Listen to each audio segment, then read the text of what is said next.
Hello, welcome back. We're in Chapter 4, Section 2, Relations and Functions, and we're going to do the third example, which is identifying functions. For these examples, we're going to go back and we're going to identify the domain and range like we did in the previous video, but then we're going to talk about whether the relation is actually a function. And this is our first step into understanding one of the most important things in algebra, this idea of a function. A function is a very complicated math idea, and I can give you the book definition, I can Google some definitions, but to be honest, understanding what a function is not a one and done type of a process. It's a kind of like a class-long process.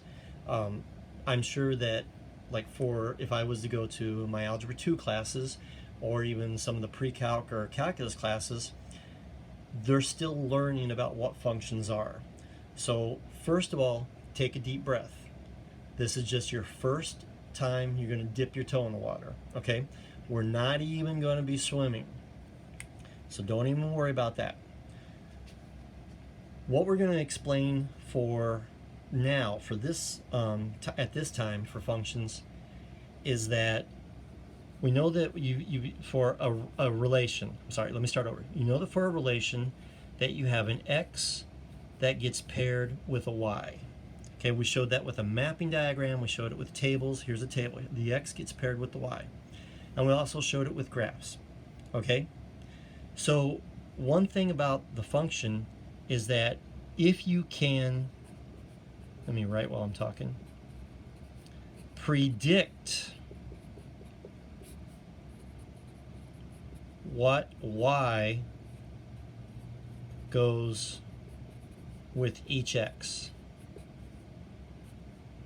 then you have a function.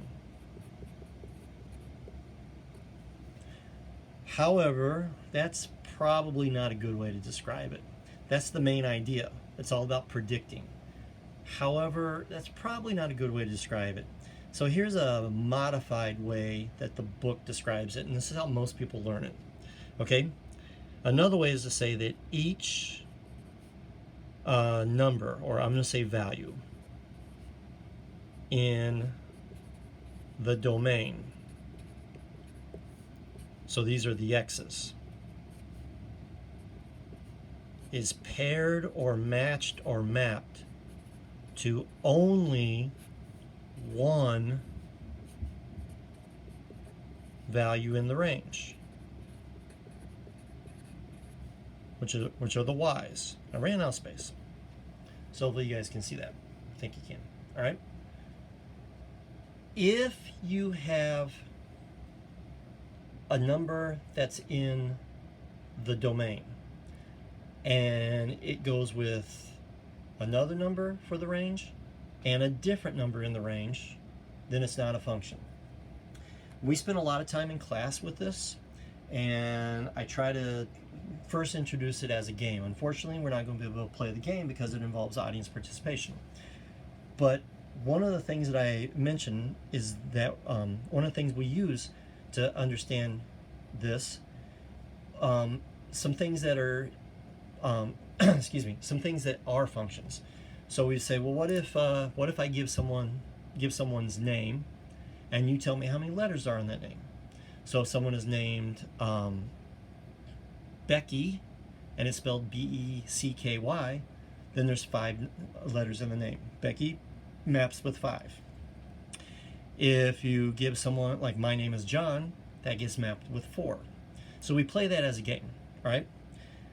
We also play a game where I give like a name of a state, and you give me the state capital. So if I said Minnesota, people say St. Paul. If I say Wisconsin, then the response is supposed to be Madison. If I say my home state of Indiana, then you say Indianapolis. Okay? Then I bring in the idea of sports teams. I'm going to give the name of an area, like a state or a city, and you tell me the team, the NFL team that goes with that. So if I said Minnesota, the NFL team is the Vikings. If I say Detroit, they have the Lions. Indianapolis has the Colts. And we say, okay, so if this was a game that we were playing, then you're going to make money every time if you get it right. What if I said New York? And of course, students like, which one? I go, you better choose, because if you don't get it right, you're going to get it wrong. You're going to lose all your money. And then it's fun because, you know, they pretend to be mad at me. And they're like, well, which one do you mean?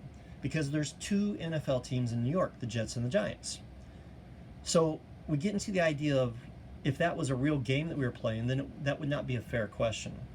And we talk about functions being a fair game. Something is fair. It's fair if you can predict it. That doesn't mean you know it, but you can predict it. Okay? So each of these x's has something in that matches only with one thing in the y. Okay?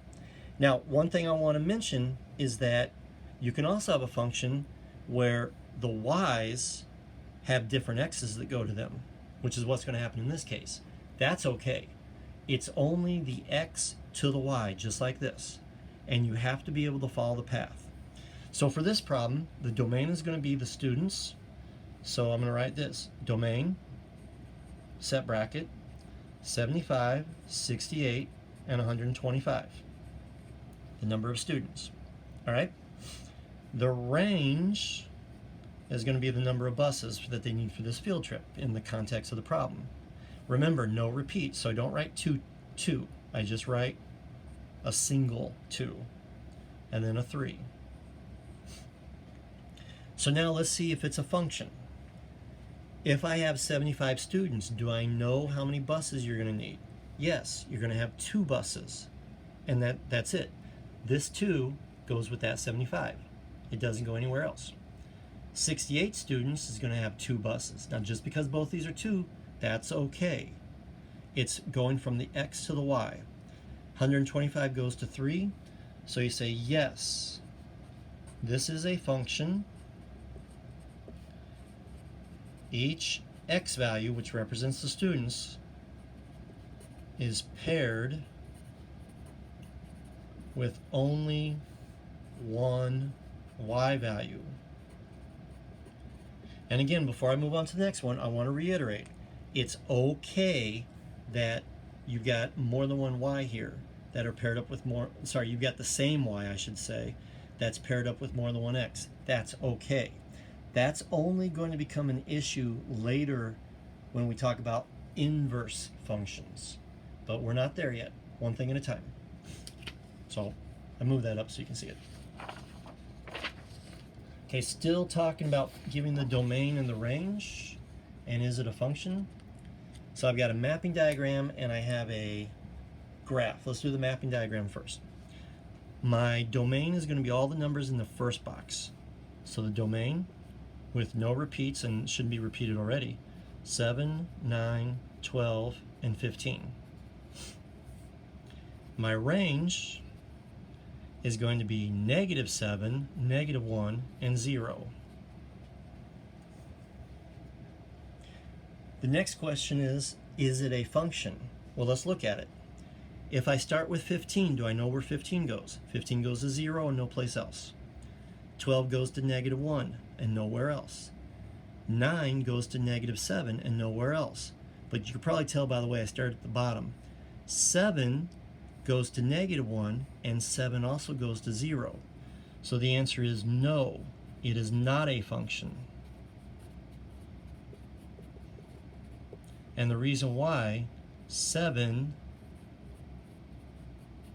goes to -1 and 0. So because it splits into 2 different directions going from left to right, then that means that it is not a function. It's good except for that.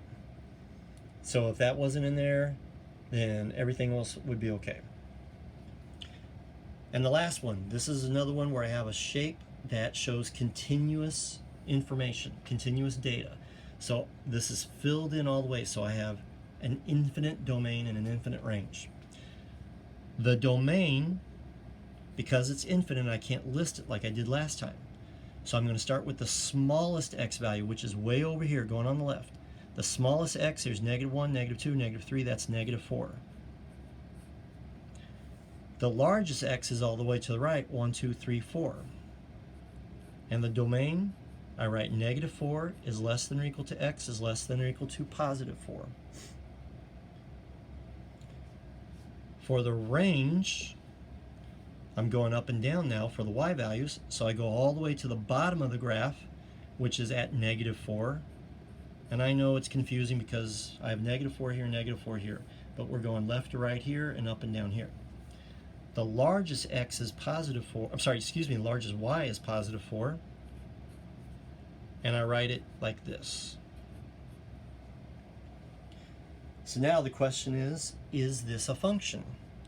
Well, let's try x equals 4.